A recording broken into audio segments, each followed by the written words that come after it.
a don Melchor Sánchez de Toca y Alameda, porque a quién no le gusta que le hablen de los anhelos del corazón del hombre. Es subsecretario del Consejo Pontificio de la Cultura, estudió filosofía en la Facultad de Filosofía de la Universidad Complutense de Madrid. Títulos tiene muchísimos, pero muchos. Estudia filosofía, como digo, en la Universidad Complutense de Madrid, donde se graduó.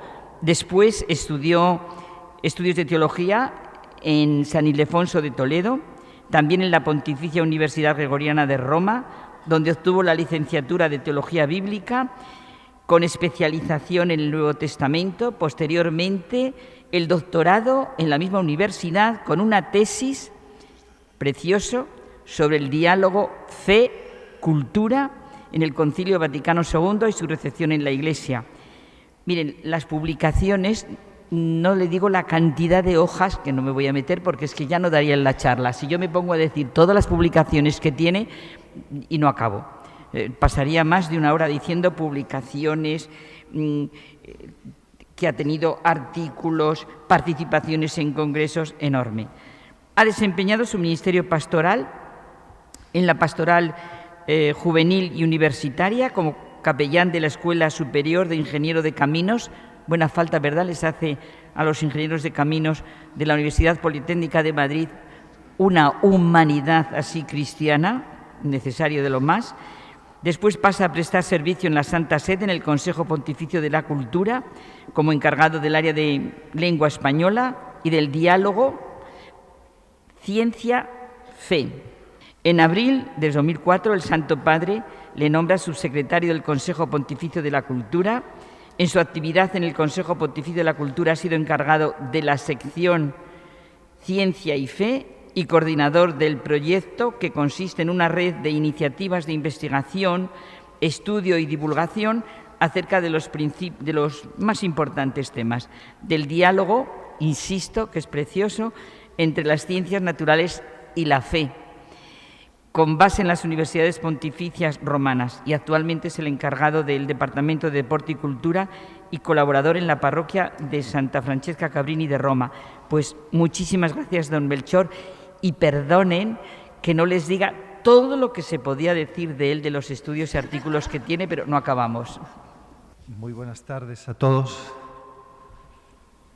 Después de una presentación así, como suele decirse, yo también estoy deseando escucharme.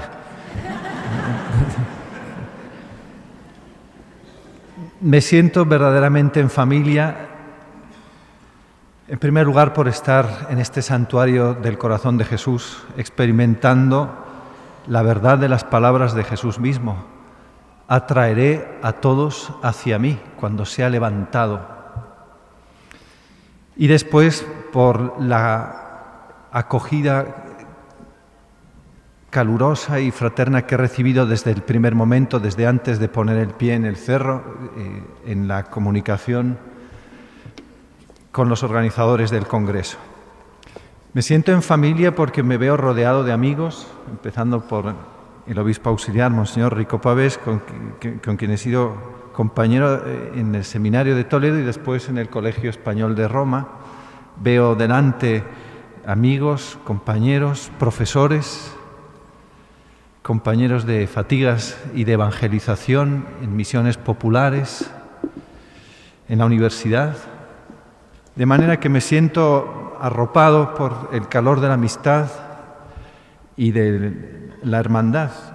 Y esto, sin embargo, no me quita el susto que tengo encima, sintiendo todo el peso de la responsabilidad que me han echado encima.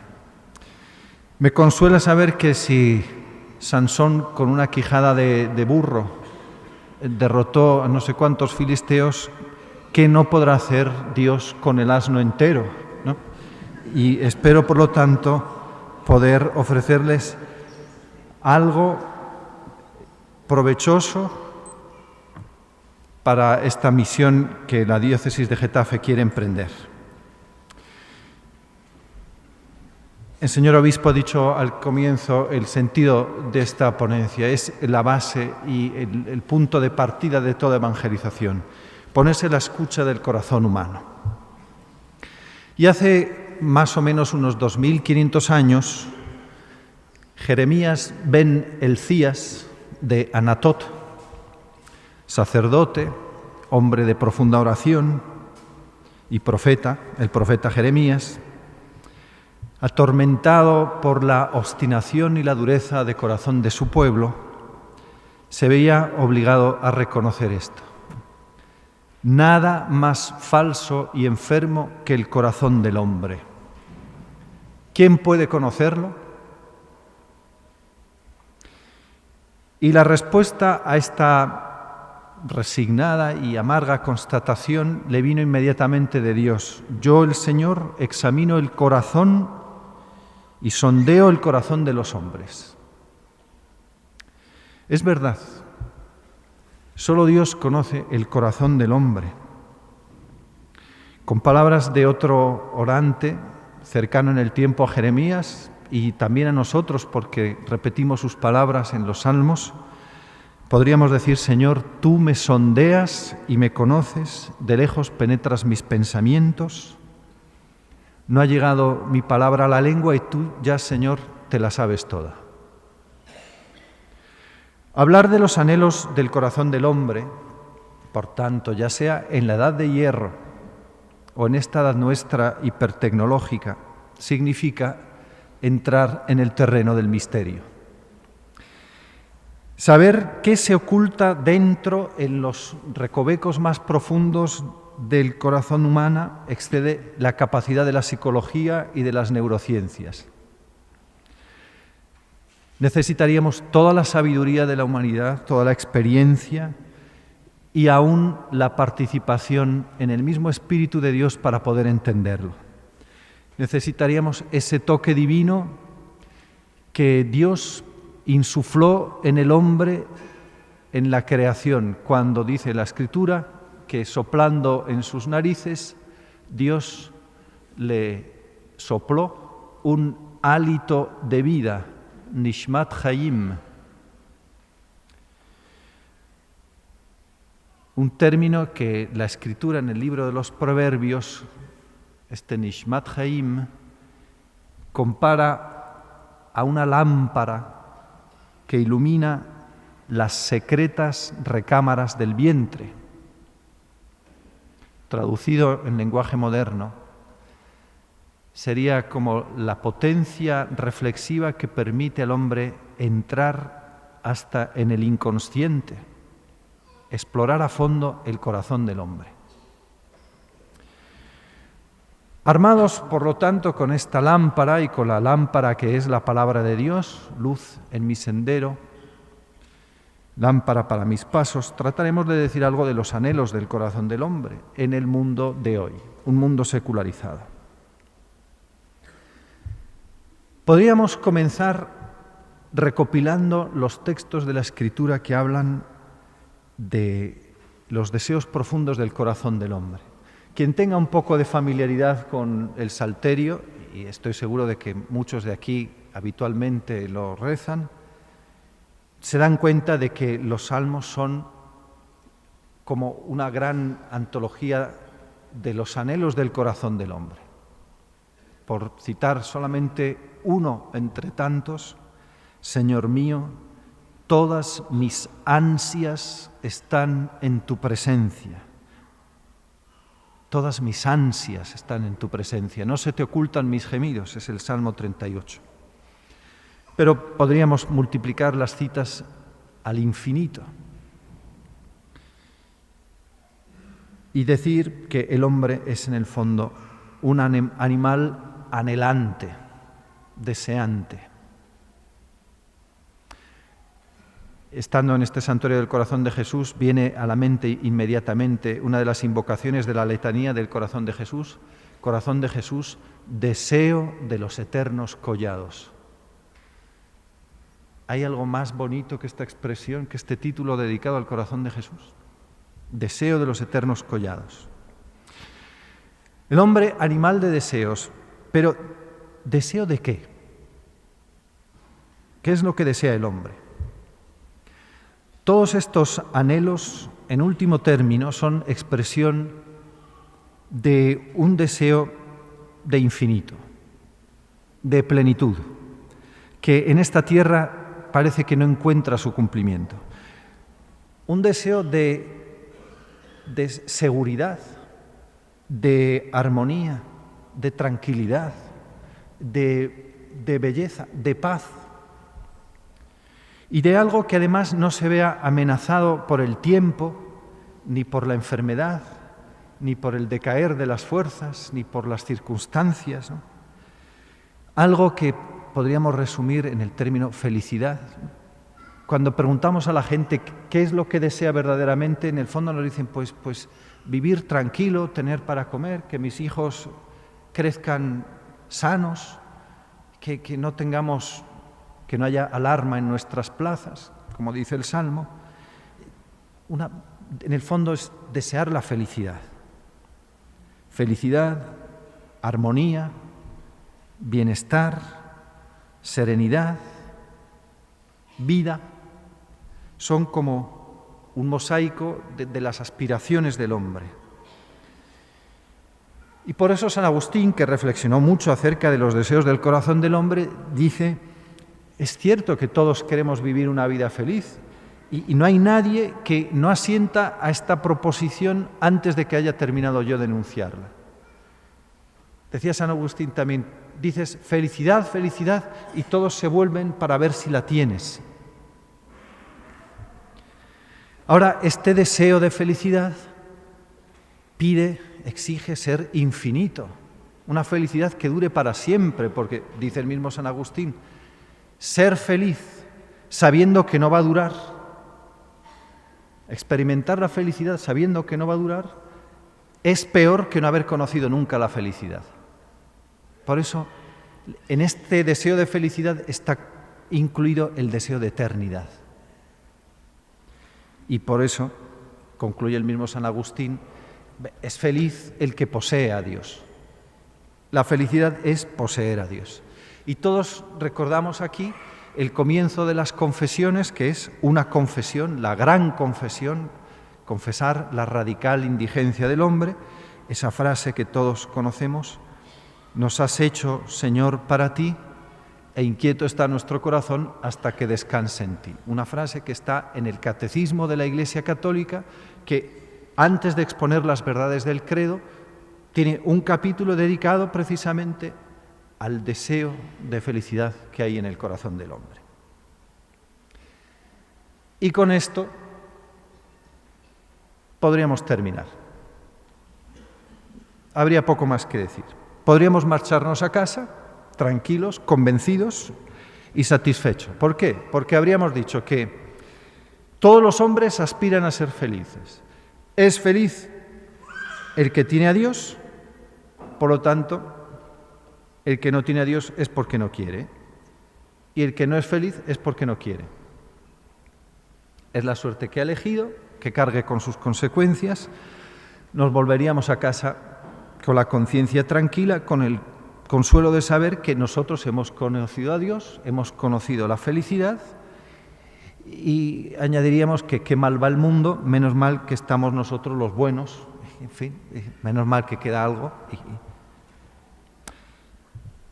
Lo que ocurre es que las cosas no son tan sencillas.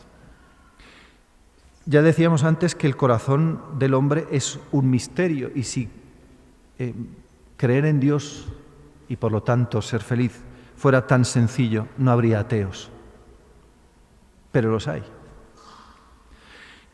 En un mundo de inteligencias puras, para quienes la contemplación de la verdad es inmediata, y la verdad se presenta sin mediaciones, es inmediata, pues quizá no habría ateos. De hecho, es lo que ocurre con los seres angélicos. La Escritura dice que también los ángeles creen y tiemblan. Los ángeles no tienen dudas de fe. Los ángeles no tienen dudas acerca de la existencia de Dios. Y sin embargo, se rebelaron, ¿no? Decidieron no someterse a Dios ni seguir su voluntad. Y esto debería hacernos más cautos y sobre todo más comprensivos a la hora de afrontar a los ateos y a los que no creen. Y es que si es legítimo preguntar a un creyente por los motivos de su fe, y el apóstol San Pedro nos dice: estad siempre dispuestos a dar razón de la esperanza que hay en vosotros a quien os la pida, de la misma manera también podíamos preguntar legítimamente a los que no creen en qué no creen los que no creen y por qué no creen. El cardenal Danielou decía: ¿por qué siempre la carga de la prueba tiene que estar del lado de los creyentes? También los no creyentes tienen que justificar su no creencia, ¿no? ¿Por qué no creen los hombres? ¿Por qué hay ateos? Ciertamente, el libertinaje de costumbres, el vicio, la dejadez, la pereza intelectual, la ignorancia religiosa, los prejuicios, el escándalo del mal comportamiento de los cristianos son causa muchas veces de la no creencia, al menos de una buena parte de ella. Pero aún así, todos nosotros conocemos personas extraordinarias, cultas, educadas, sensibles, personas buenas, con un buen corazón, sinceras, a veces moralmente superiores a nosotros mismos, y sin embargo no creen en Dios. No son anticlericales resentidos, ni deístas iluminados, no son ignorantes, quizá no hayan sufrido traumas en la vida que les han llevado a alejarse de Dios, la muerte de un ser querido, cercano. Simplemente no creen. Viven en una increencia tranquila, si podemos decirlo así, o al menos más o menos tan tranquila como puede ser la fe que nosotros tenemos. También ellos conocen dudas, igual que el creyente experimenta momentos de oscuridad en su vida de fe. Y es que en realidad es difícil decir por qué la gente cree y también por qué no creen. El premio Nobel Steiner, que es judío, dice que en cualquier individuo la génesis del sentido de Dios o del no sentido de Dios, es decir, del ateísmo, es tan variada, tan compleja y tan resistente como los individuos mismos. Los elementos que suscitan o impiden el asentimiento o el rechazo a Dios pertenecen a la química de lo desconocido. Desconocido para nosotros, no para Dios. Dios sabe lo que hay en el corazón del hombre, nosotros no.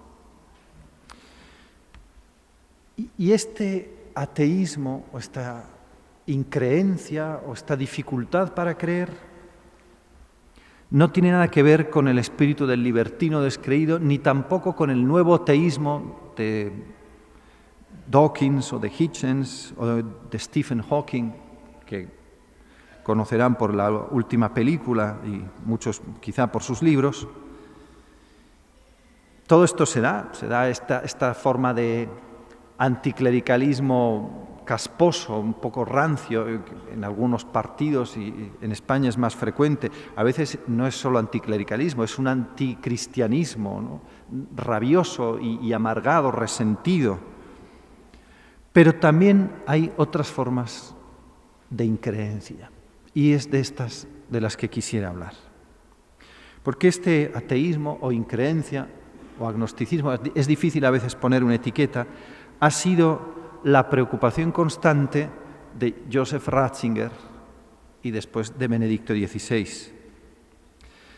Y esta preocupación es la que él expresó en un discurso muy importante a la Curia Romana el 22 de diciembre del año 2009, que es el que ha dado origen a esa iniciativa de la que habrán oído hablar, quizá el Atrio de los Gentiles.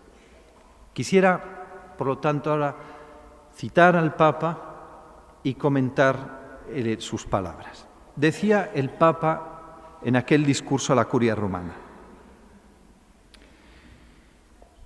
considero importante, sobre todo, el hecho de que también las personas que se declaran agnósticas y ateas deberían interesarnos a nosotros como creyentes. cuando hablamos de nueva evangelización, estas personas tal vez se asustan. No quieren verse a sí mismas como objeto de misión, ni renunciar a su libertad de pensamiento o de voluntad. Pero la cuestión de Dios sigue estando presente en ellos, aunque no puedan creer en concreto que Dios se ocupa de nosotros. En París hablé de la búsqueda de Dios como motivo fundamental del que nació el monacato occidental y con él la cultura occidental. Como primer paso de la evangelización, debemos tratar de mantener viva esta búsqueda.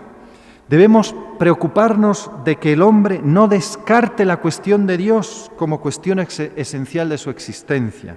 Preocuparnos de que acepte esta cuestión y la nostalgia que en ella se esconde.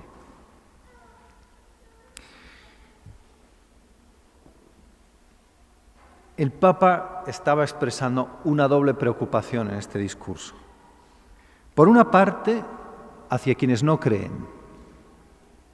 Dice, también las personas que no creen deberían interesarnos a nosotros como creyentes. El también significa, además de la preocupación hacia quienes no practican, han dejado de practicar la fe, hacia quienes viven una fe tibia, inercial, blanda, hacia creyentes de otras religiones. También deben interesarnos. Y dice, además, muy significativamente, deben interesarnos a nosotros.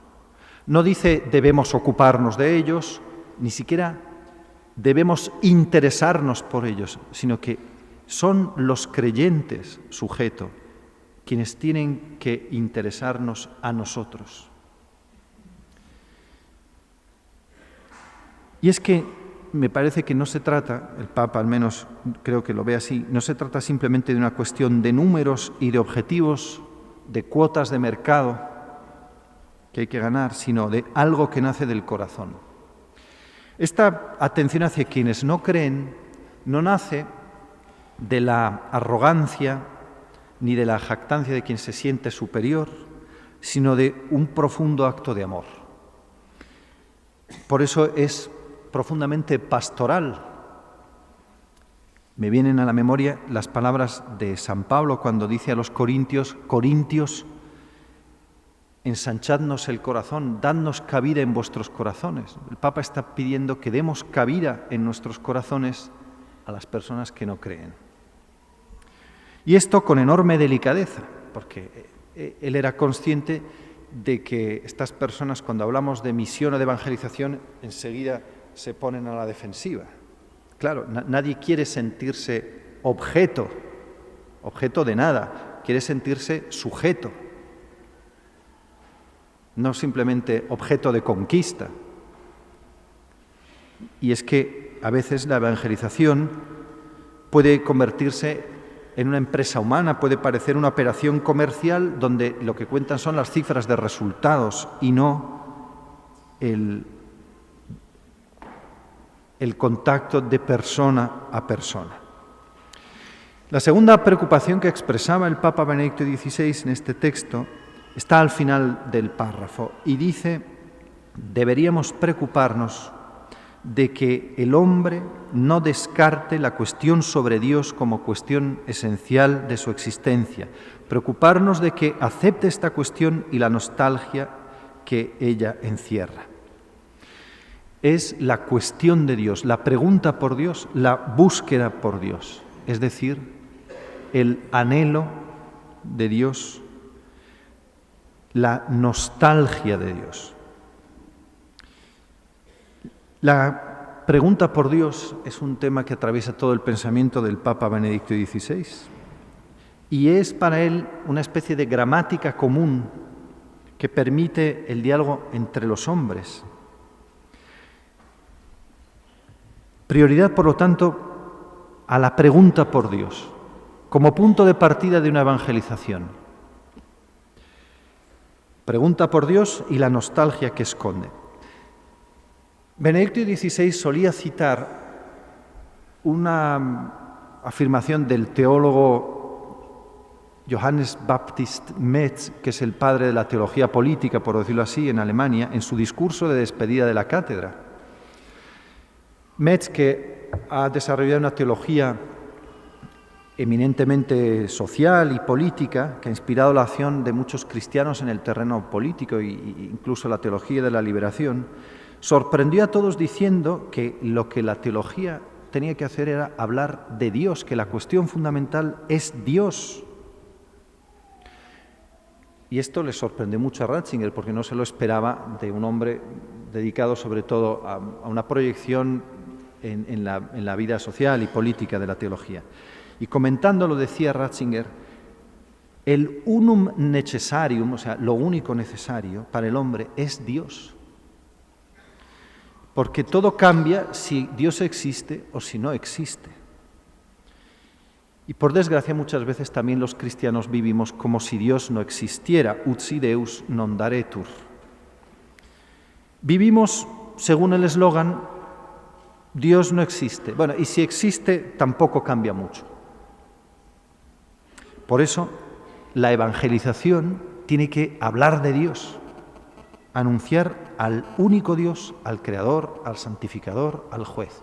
El punto de partida de la evangelización es este. La cuestión de Dios, la búsqueda de Dios. Y esto significa partir del corazón del hombre. Lo que pasa es que la cuestión de Dios no tiene solamente una repercusión en el ámbito personal o existencial de cada uno, sino también una relevancia social importantísima, porque es la más importante de las cuestiones que el hombre se pueda plantear.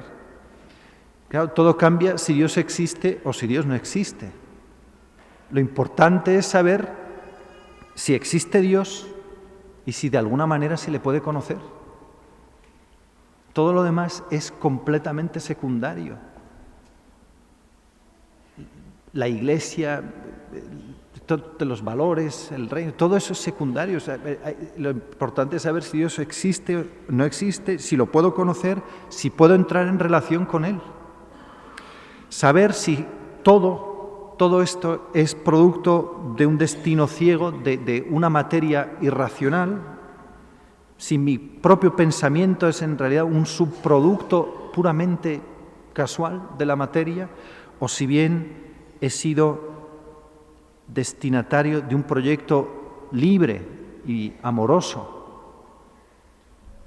En definitiva, saber si soy producto de la pura materia irracional o si en el origen de todo existe un ser personal que ha querido que yo estuviera aquí. Esta es la gran alternativa, el articulus cadentis vel stantis humanitatis. Es la única cuestión que importa. Todas las demás son, comparadas con esta, irrelevantes. Por lo tanto, la cuestión de Dios es insoslayable. Es la prioridad que tiene que estar por encima de todas, hacer presente a Dios en el mundo y abrir a los hombres el acceso a Dios. Podríamos decir que se trata de salir del inmanentismo.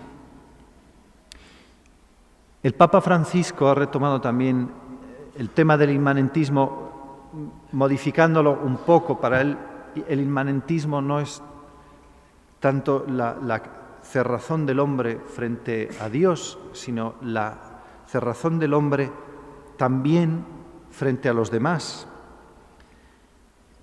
Permanecer prisioneros del propio egoísmo, ¿no? Hay que romper esta barrera. Dice el Papa Francisco en Evangelii Gaudium, salir de uno mismo para unirse a otros hace bien. Encerrarse en sí mismo es probar el amargo veneno de la inmanencia y la humanidad saldrá perdiendo con cada opción egoísta que hagamos. Cuando ni Jesucristo ni los demás nos interesan, nos hallamos ante la manifestación de un inmanentismo antropocéntrico. Este es el gran peligro, el hombre cerrado en sí mismo. Por lo tanto, la búsqueda de Dios se convierte, junto con la salida hacia los demás, en el presupuesto de la evangelización, en una especie de pre-evangelización. Como primer paso de una evangelización, decía Benedicto XVI, debemos procurar que el hombre no olvide la cuestión de Dios. Esto lleva al diálogo con aquellos que no creen, al que invitaba el Papa en aquel texto. Ahora, ¿qué significa dialogar con el otro, entablar diálogo con quienes no creen? Bueno, dialogar etimológicamente significa una palabra, un logos, que pasa de un lado a otro, dia, que atraviesa el propio confín y va hacia el otro. Un sabio judío, Filón de Alejandría, que es poco anterior a Jesús, decía que el filósofo, o sea, el sabio, los primeros cristianos eran considerados filósofos por la excelencia de la doctrina que tenían acerca del hombre y del mundo. Decía que tiene que ser como un metorios. Metorios en griego significa el que ve más allá del propio horizonte, el que mira más allá de las bardas, de la cerca, de su propio recinto. Esto es la actitud de escucha al otro.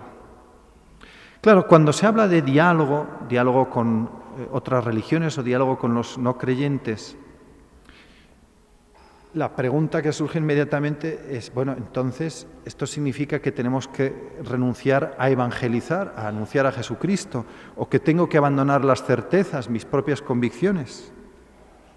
Esta es la opinión común. Si tú tienes convicciones fuertes, no estás abierto al diálogo, es más, eres un individuo potencialmente peligroso. Eres un fundamentalista, un terrorista en potencia. Si tú tienes una fe fuerte y firme, si tú tienes convicciones fuertes, eres un tipo peligroso, eres un intolerante. Y los que estamos aquí, estoy seguro de que alguna vez lo hemos oído, nos lo han echado en cara.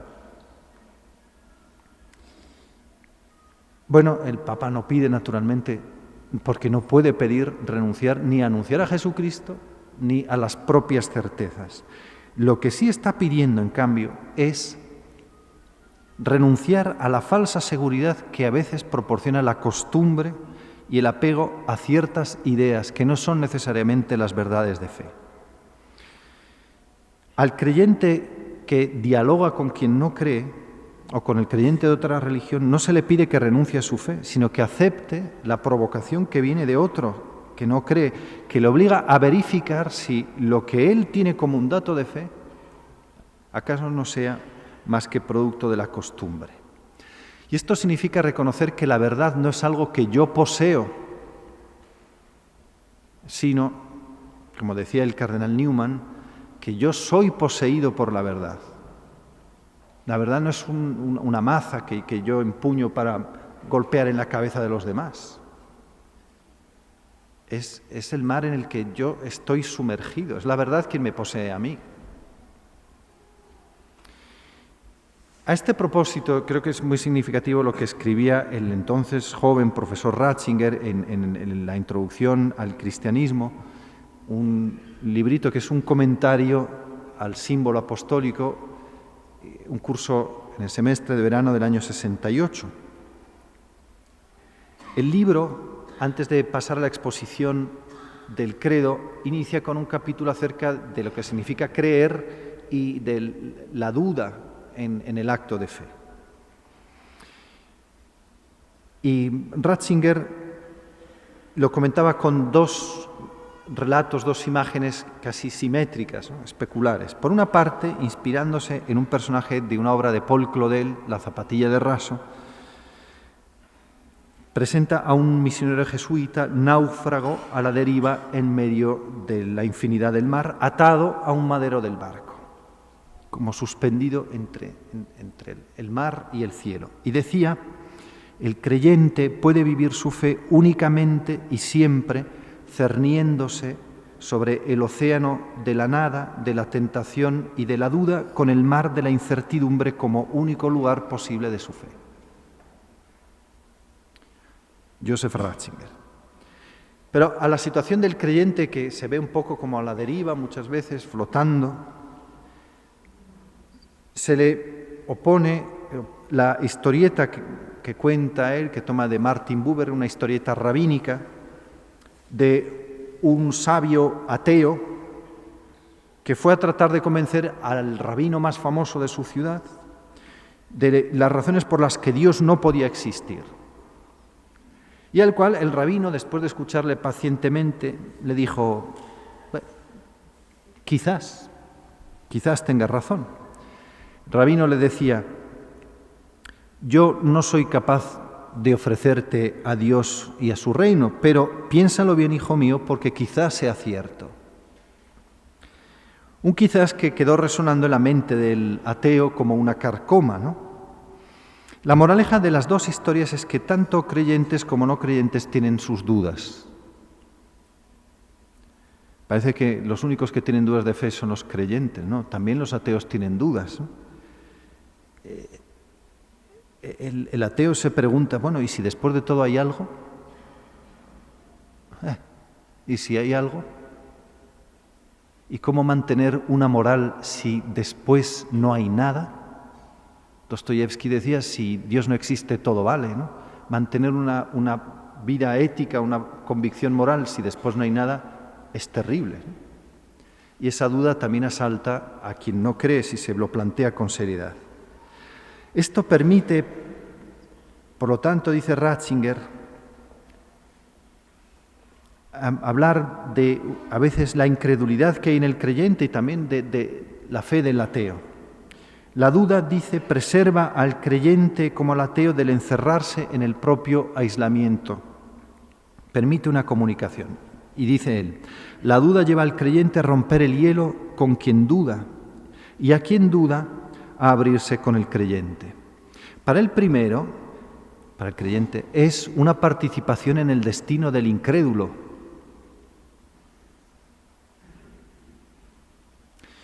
Y para el segundo, una forma bajo la cual la fe sigue siendo, a pesar de todo, una provocación permanente.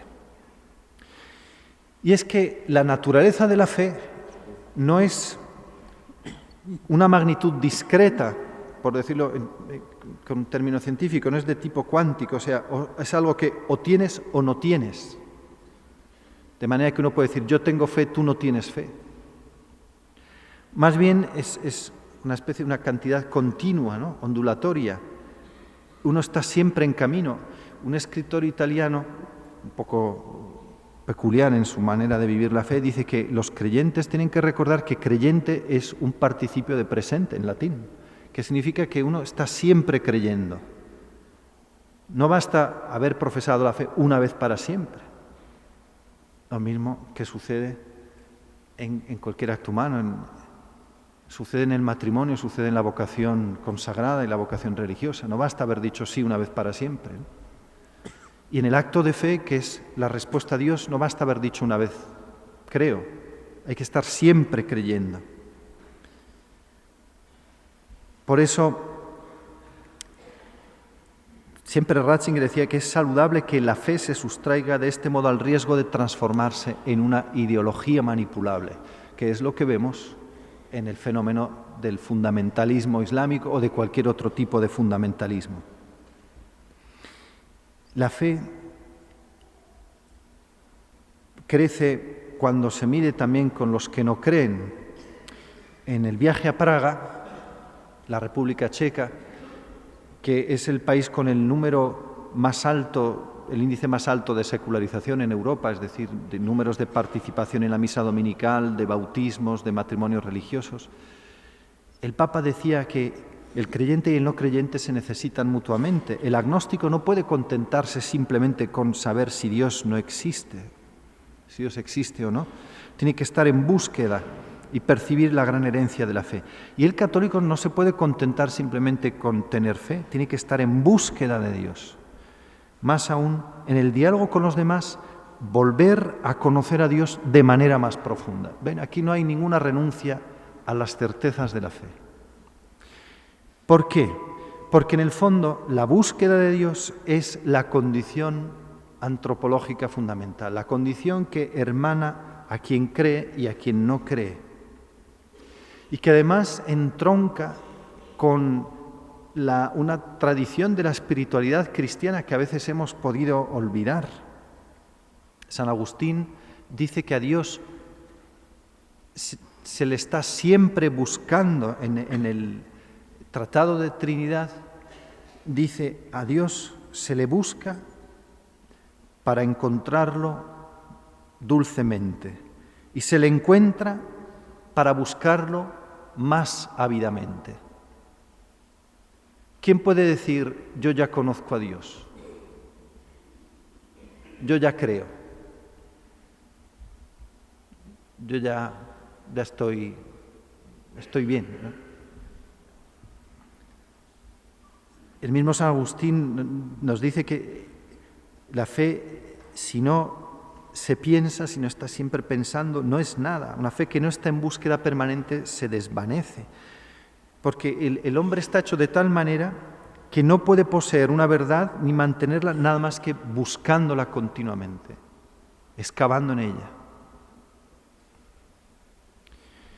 Claro, para el creyente, para nosotros, la búsqueda de Dios es una búsqueda diferente, porque es una búsqueda que sabemos tiene un fin y es una búsqueda iluminada, aunque a veces tenuemente iluminada por la fe, como una lamparita débil, ¿no? De noche iremos de noche, que para encontrar la senda solo la fe nos alumbra. Es un canto de la comunidad de TC inspirado en un poeta español y a su vez inspirado en San Juan de la Cruz. Pero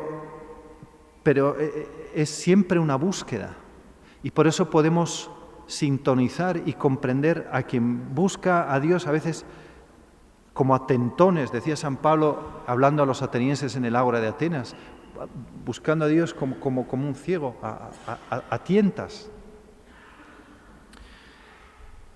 El Papa Francisco también ha recordado la importancia de este diálogo, diciendo que tenemos que sentirnos cerca también de quienes, no reconociéndose parte de ninguna tradición religiosa, buscan sinceramente la verdad, la bondad, la belleza, que para nosotros tiene su máxima expresión y su fuente en Dios mismo. Los percibimos a esta gente que a lo mejor no cree como aliados en el empeño por la defensa de la dignidad humana, en la construcción de una convivencia pacífica entre los pueblos, en la custodia de lo creado. Y aquí el Papa Francisco habla del atrio de los gentiles, donde creyentes y no creyentes buscan y dialogan acerca de los temas fundamentales de la existencia humana. Este es también un camino de paz para nuestro mundo herido. Hay veces que las grandes lecciones nos vienen de gente que vive fuera de la Iglesia. Y sería injusto no reconocerlo. Buscamos a un Dios que es siempre más grande. Deus semper maior. San Atanasio dice con una expresión muy bonita, en latín suena muy bien, si comprehendis non est Deus. Si logras abarcarlo, significa que no es Dios, porque Dios es siempre más grande. Nunca lo vas a abarcar totalmente. Será siempre más grande, por eso hay que estar siempre buscando. Y yo quisiera terminar con una poesía de un sacerdote y poeta italiano, el padre Davide Maria Turoldo, un hombre inquieto, un gran poeta italiano contemporáneo, que en los Cantos Últimos, su libro de poesía, dirige esta invitación, oración a un hermano ateo. Y dice así: hermano ateo, noblemente pensativo, en búsqueda de un Dios que yo no sé darte. Atravesemos juntos el desierto. De desierto en desierto vayamos más allá del bosque de los credos, libres y desnudos, hacia el ser desnudo, y allá donde la palabra muere, tenga fin nuestro camino. Que esta búsqueda del Dios siempre mayor nos lleve a descubrir en los anhelos del corazón de nuestros hermanos y vecinos el gran deseo de Dios, a suscitar en ellos la sed de Dios que solo Cristo apaga, y también a hacernos humildes y aceptar que a veces tenemos también que aprender de quienes no creen en Dios. Gracias.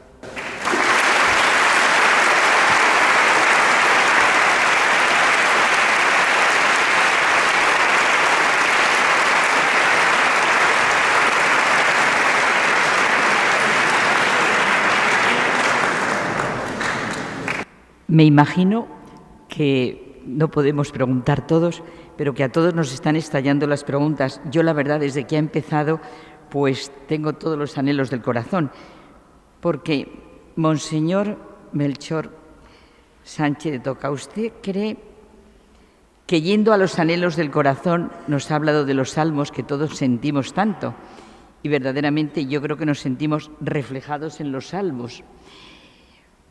¿Usted no cree que yendo de verdad, sea con el que sea, a los anhelos del corazón, nos encontramos, yo es que esto lo he vivido, no nos encontramos con la necesidad vital en el ser humano de que mi historia y la historia de toda la humanidad sea historia de salvación?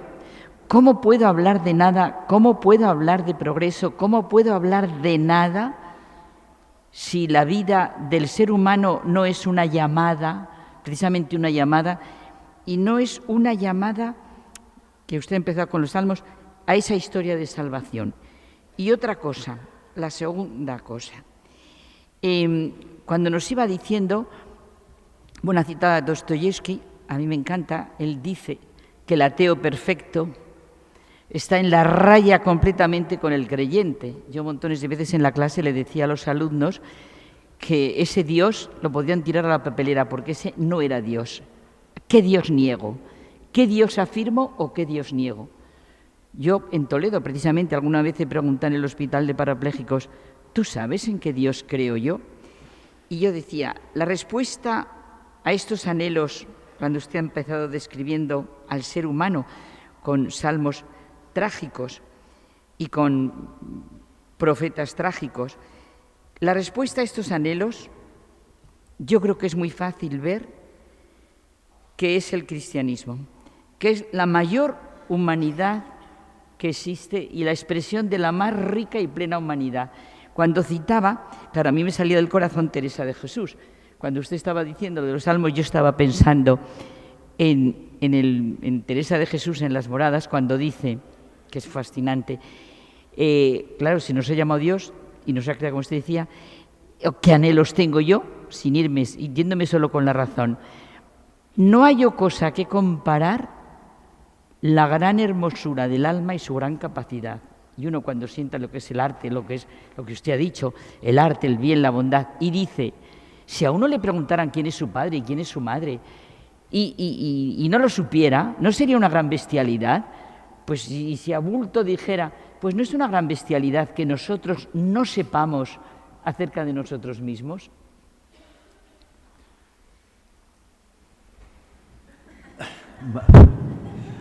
Bueno, yo lo que he querido decir es que no es fácil. No es fácil. Si fuera fácil evangelizar, no habría ateos. Respecto a lo primero, hay anhelos, deseos, ansias en la gente. Lo que pasa es que a veces no saben cómo orientarlos y a veces hablando con ellos y con amigos que tienen dificultades para creer, parece que no terminan de llegar a la Iglesia. A mí esto me recuerda a dos cosas. Uno, que hay que saber aceptar los ritmos de cada persona. Cada persona llega a la verdad a su ritmo. Espera, este es el cronómetro que me avisa de que mi tiempo se había acabado. que cada uno llega a la verdad a su ritmo y querer forzar ese ritmo no es bueno. Un poco pasa como en la carrera, ¿no?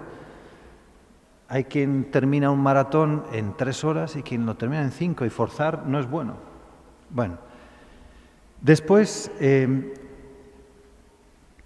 y esto es típico del tiempo en que vivimos, de un mundo secularizado. Hace 50 o 60 años podía ser más fácil hablar con uno que decía que no creía o que no frecuentaba los sacramentos. A lo mejor en un retiro, en unos ejercicios, se convencía y volvía a la iglesia, a la práctica de los sacramentos. Bueno, hoy todos sabemos que esto no es tan fácil. Hay gente que vive una espiritualidad a su manera, dicen que son religiosas, pero a su manera, o son espirituales, pero no religiosas, pero no significa que vayan a la iglesia, o sí van, pero cuando a su aire. Lo que me parece claro es que, aunque es necesario un discurso racional y razones, no van a cambiar de vida con razones. Es necesario mostrar la credibilidad racional de la fe cristiana, pero no es eso lo que les va a llevar a cambiar de vida, sino son los afectos, las emociones, los símbolos, los relatos, las historias. Esto sucede también en muchas otras cosas. Por poner un ejemplo, en el debate a propósito del aborto, en contra del aborto, nosotros vamos muchas veces con argumentos científicos y de experiencia y todo lo que queramos, y son argumentos inopugnables. Y sin embargo, tenemos la batalla perdida, porque los que defienden el aborto no utilizan argumentos racionales, sino el lenguaje de las emociones, de los símbolos, historias tristes, historias dramáticas. Y nosotros no hemos sabido oponer otras historias igualmente eficaces. En el caso de los anhelos del corazón del hombre, las razones vienen en un segundo momento. Por eso muchas veces lo único que queda por hacer es acoger a estas personas, acogerlas como son, darles un abrazo y ya irá viniendo los demás. El Papa, como saben, habla de la Iglesia como un hospital de campo. En un hospital de campo te viene un medio muerto con una hemorragia que se está muriendo. Lo primero que hay que hacer es tamponar la hemorragia. Luego ya iremos mirando el colesterol a ver cómo va y la hipertensión, pero en el momento se está muriendo. Bueno, me parece que esto es usar también lenguajes nuevos y los relatos. Esto lo dice mucho el Papa Francisco: nuevos relatos y paradigmas. Bueno, el ateo perfecto está en la raya con el creyente. Pues es verdad, a veces hay creyentes que buscan, ateos que parece que tienen más intensidad en su negación de Dios que muchos creyentes en la suya. Hay un escritor rumano-francés, Cioran, hijo de un pope, y se pasa toda su vida peleando con Dios. En esta pelea con Dios hay más fe que en muchas vidas de fe flojas y sin vida y sin nada, ¿no? Y en cuanto a la hermosura del alma y el desconocimiento que hay de uno mismo, pues claro, ese es el gran problema. Y me viene aquí también una frase que se ha comentado mucho en otros tiempos, que es de Karl Rahner, que decía que el cristiano del siglo XXI o será un místico o no será. Místico entiende una persona de profunda vida de oración, de experiencia de fe profunda, no simplemente un cristiano habitudinario por costumbre.